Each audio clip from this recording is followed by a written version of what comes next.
നമസ്കാരം സാറേ. സാറിന്റെ ഒരു ആരാധികയും എപ്പോഴും ആരാധികയ്ക്ക് ഒരു സന്തോഷ വർത്തമാനമുണ്ട്. ഓണ സമയത്ത് സ്കൂട്ടറിൽ സഞ്ചരിച്ച് ഒരുപാട് ഷോപ്പ് ചെയ്യാം.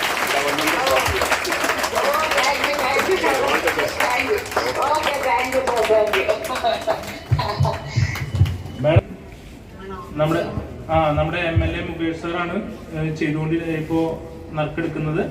അപ്പൊ ഗിഫ്റ്റ് കിട്ടിയതും കൂടുതൽ ഡീറ്റെയിൽസും സാറ് നേരിട്ട് സംസാരിക്കുന്നത്.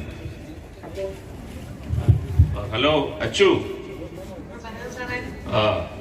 ഓണത്തിന് ഒരു ഗിഫ്റ്റ് കിട്ടിയിരിക്കുകയാണ് കല്യാൺ സിൽക്സിൽ നിന്ന്. ഒരു സ്കൂട്ടറാണ്. സ്കൂട്ടർ കേട്ടോ. കൺഗ്രാജുലേഷൻസ്. ബാക്കിയുള്ള കൂടുതൽ വിവരങ്ങളെല്ലാം ഇവർ നേരിട്ട് വിളിച്ച് പറഞ്ഞോളും. എല്ലാ ആശംസകളും. ഓക്കെ.